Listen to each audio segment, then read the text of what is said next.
Welcome to the Youth Panel Film Course. I am Akseli, I am your teacher at the film course. The other teacher, Erkka, you will meet in the next video. These tutorial videos are divided by the main 3 steps of filmmaking process: pre-production, production and post-production. And this video is of course about pre-production. We are going chronologically. Pre-production is everything that happens before the actual shootings of the film happen. That means the entire planning process of the film.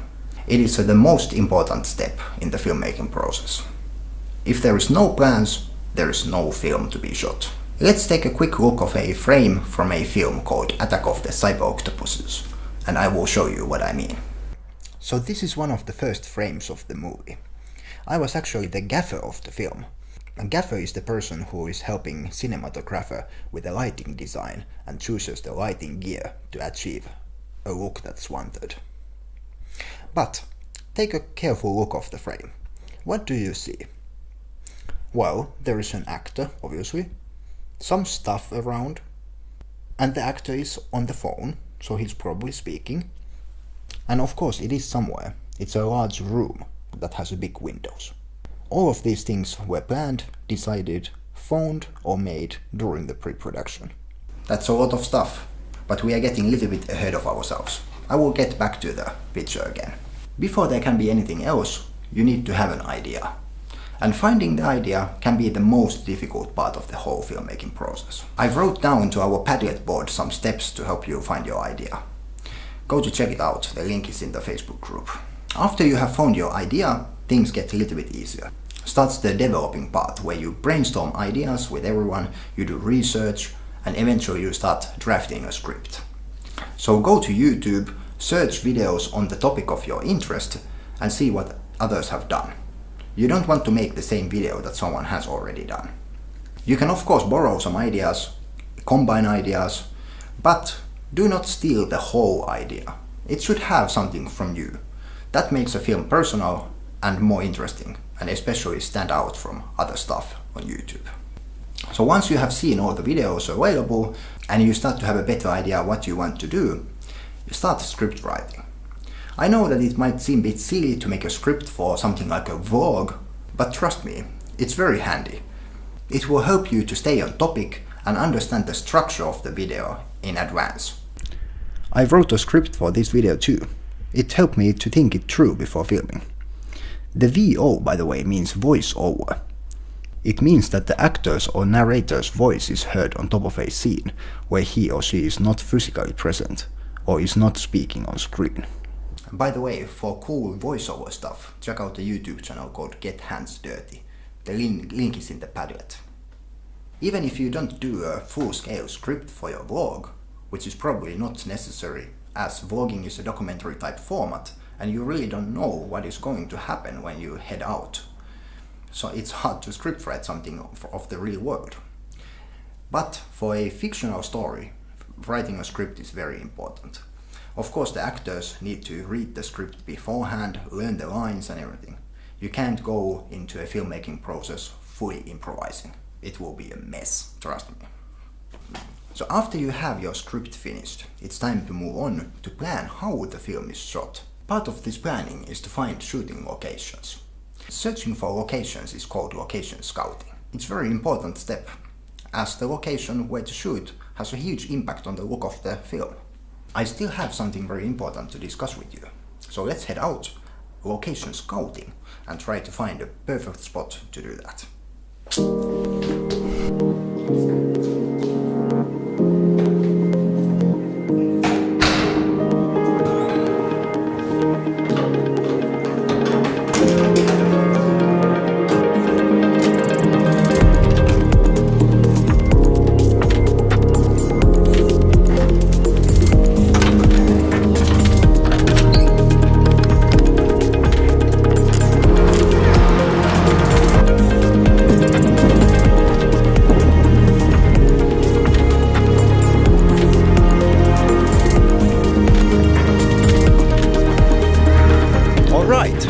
The essence of scouting is to go around and try to find a good spot to film something. I have something very important to tell you, and I think I have found just the right spot. This is one of my favorite spots around Helsinki. It's a beautiful building. My high school graduation was actually held here, so it has a special meaning for me.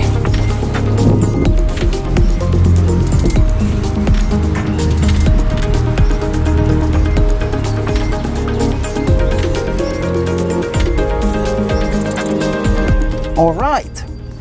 Here at the front of the Helsinki City Theatre and next to this very weird, slightly ugly statue is a good place to talk about the rules.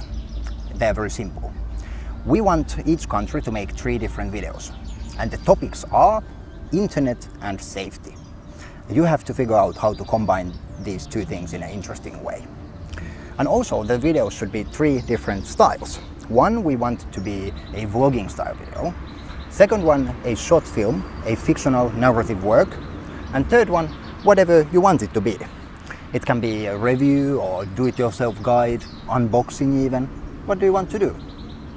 And in the end of the project, the videos are uploaded to Youth Panel's YouTube page and shared with the world. And there is also a treat in the end. 3 of the best videos will be given a prize. I hope everything is relatively clear at the moment. If not, you are always free to write us at the Facebook group or directly by email. You find the email address in the Facebook group as well. Location scouting is not the only shooting related planning that needs to be done. Usually a storyboard is drawn. A storyboard is a document that explains what is gonna be shot and what the frame is gonna be looking like approximately. And it usually includes some arrows and other diagrams to illustrate the camera movement if there is gonna be some. I uploaded a storyboard template to Padlet. You can download and print a couple of copies of it to start drafting your storyboard. There is also the full-length storyboard of the Attack of the Cyber Octopuses film. Go to take a look, it's pretty cool, very well done. Usually my own storyboards are nothing like that, just stick figures illustrating approximately what is gonna go on. It doesn't need to be anything too fancy. It is just a tool to help you remember what you have been thinking and to illustrate you on paper how the shots are gonna be relating to each other. So I promise to get back to the Attack of the Cyber Octopuses frame. Let's go over what we have covered so far. So first of all, there is the idea. How the director Nikola Piovesan originally got the idea to do such a film is a slightly mystery, but we can be sure that he has been watching during his research at least Silent Running and The Blade Runner. The look of the film reminds me of Blade Runner a lot. So first of all, there was a script. After the script, some locations were scouted and the storyboard was made. And Attack of the Cyber Octopuses went through the trouble of making some concept art based on the storyboard. This is not necessary, but some film productions like to do this, partially as promotional materials. And after everything was set, we entered the shootings and here is the outcome. This is still not the finished frame actually. There is gonna be a city skyline composited behind the windows. But this is part of the post-production cycle, and by the time of the post-production video, I'm sure we get to see the final frame of this Attack of the Cyber Octopuses also. Okie dokie, this is everything for now. Please check the Padlet page out, you'll find a lot more information from there.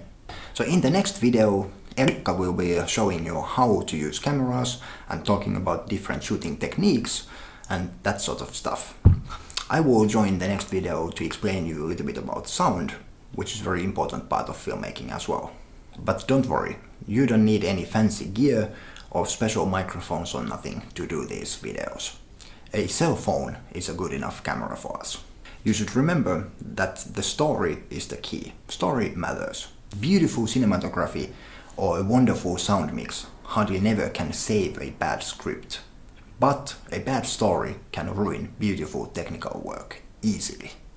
Alright, until next time, happy working with ideas.